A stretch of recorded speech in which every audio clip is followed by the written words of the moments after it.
Now, in a trial, there's generally two types of evidence. The star witnesses, like we started to hear from, that's testimonial evidence, and all the other stuff, what they call hard evidence, receipts, paper, records, all of that is the goods. The DA, in this opening statement that we followed all through this week here, told the jury they're going to hear not only the goods through the receipts and the records I mentioned and the finances that prove the fraud, but also an actual recorded conversation. That's out-of-court statements that can be confirmed about the payments from Cohen that went on Trump's behalf, they say. And that dates back to September 2016. And this is interesting as we take it all in, and we've had a couple days to make sense of it. The DA's team notes you will even hear Mr. Trump suggest in his own voice paying in cash. And here's what's interesting about witnessing a trial. And if you've been around American life, even before we ever got a presidential level defendant trial, you may know that trials have always captivated us. We had O.J. pass recently, and everyone thought back, everyone who was old enough, to where they were when that case was going on and when that verdict came in. And one of the reasons that trials are so captivating is that when you're on the outside, you actually have a better seat than the jurors. What I mean by that is they're limited to the evidence in court, and they're limited to the timeline in court. And all of us following it, and I don't just say this as a nerdy legal reporter or lawyer, but all of us who are interested enough to follow this can then learn more and know more in real time than the juror is actually going to know. So I guarantee you there are people on that jury, and we watch the screening process, who may not remember what was in the news all those years back, may not have been following this as closely as you or us. So they may not have recently heard what I'm about to play, which is what they were previewed. They haven't heard it yet. Opening statements is what you're going to get. Then later, a good lawyer on either side, defense or prosecution, will pay off those promises. But you don't have to wait. If you were in the jury, you would. We can remember now what the DA's team is talking about. We have that recording. I need to open up a company for the transfer of all of that info regarding our friend David. I spoke to Alan about it when it comes time for the financing, which will be... Listen, what financing? We'll have to pay you. So I'll pay with cash. No. Pay with cash? No. Now, it is interesting, to say the least, that Michael Cohen was making furtive tapes of his own client, and you can expect on cross-examination the Trump defense to try to attack him for that.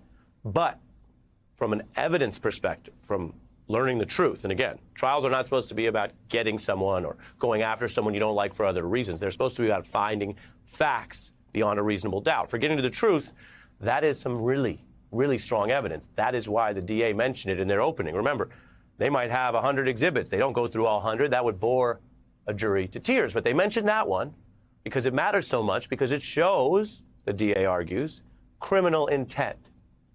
You don't pay large sums in cash, even in New York, even in real estate.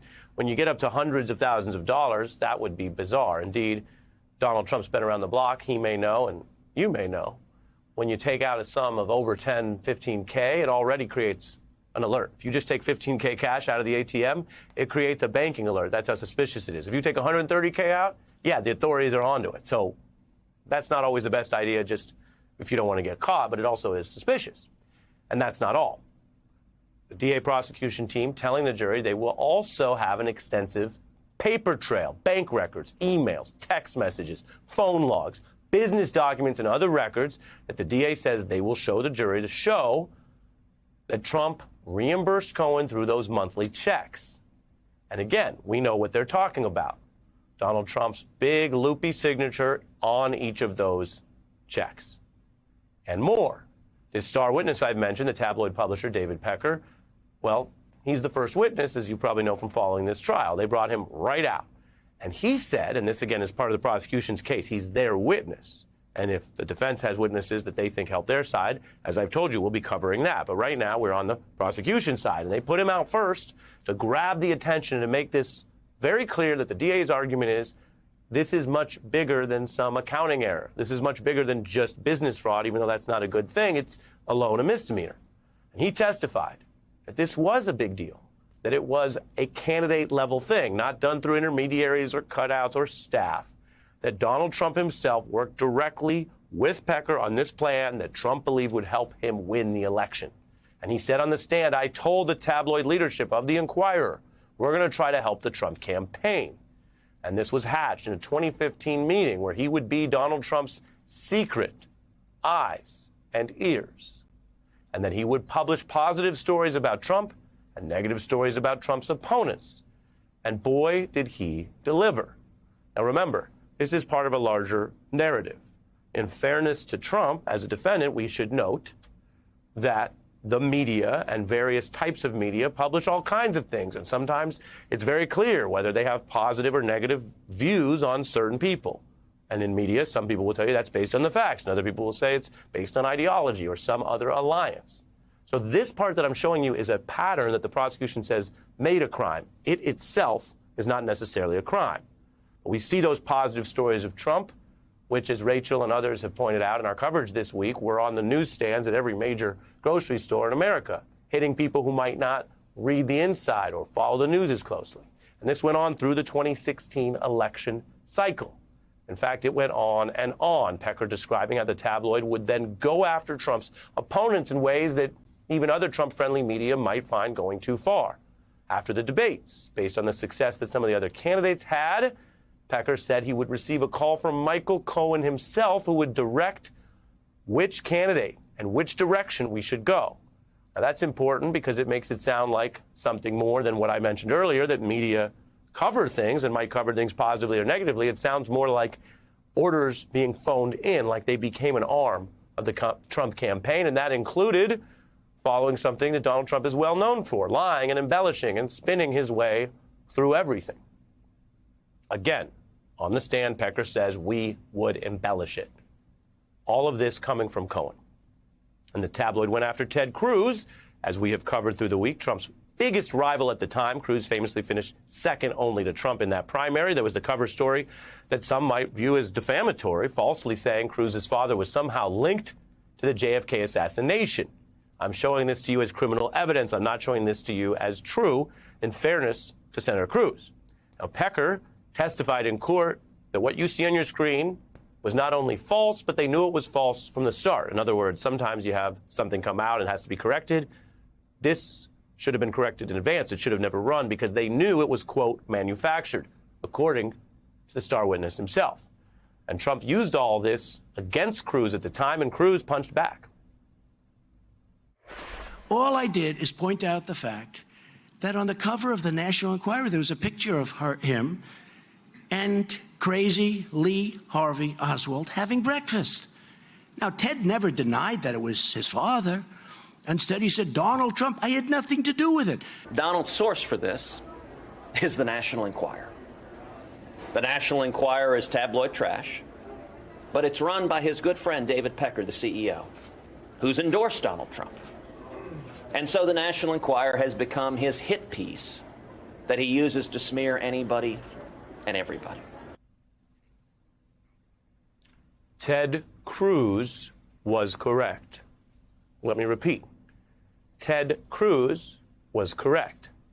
And people watching that at the time might have covered it like horse race politics, or, well, these are just two politicians fighting, or, okay, they dragged the Enquirer into it.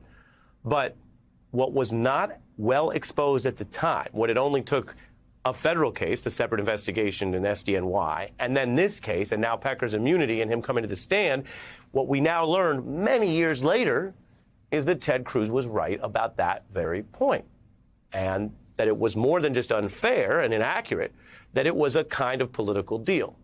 And you can't rerun the primary and you can't rerun the general, but you can imagine, for all the talk about whether this is somehow unfair to Trump from the left or the Democrats, and look, people have every right to criticize the justice system. I mentioned OJ. That happened in that case, too. If you're not under a gag order, if you're not the defendant, other people can weigh in. That's fine. That's America. But what's interesting here is, even for within the Republican Party, what if at the time more Republicans just simply had the facts that those kind of attacks, which might have been dragging down Cruz, he obviously felt they were big enough that he had to respond, were actually coming from this secret deal? That, as Ted Cruz said, it was David Pecker, not just having fun with tabloid stories, but actually trying to do something to distort that election. Pretty interesting. We're also going to hear more testimony from Pecker tomorrow. It is, all in all, has been a big and tough time for defendant Trump in this case. And the DA got off to a very strong start here. Let's remember that Many experts who've been around New York courtrooms where they're doing this 4 days a week said it could take weeks to pick the jury, and Donald Trump could do all these things meantime to make it more chaotic. Well, just as he failed to delay the start of this thing, he also failed to drag out the jury process more than 4 days, work days, failed to move this case. He said, oh, he could never get a fair trial there. Failed in many ways to stop what has now begun as of Monday. Everything up to this was set up. But starting Monday, going through the last 2 days and what will resume again tomorrow, is a methodical, evidence-backed, detailed case with a lot of star witnesses who know Trump or worked for him or worked privately for him for years. This is not resistance theater, and this is not supposed to be politics, although it may be dealing with a lot of campaign political history. This is a 2x4 against a very silent, very cowed defendant who is just learning what life is like on that side of the table.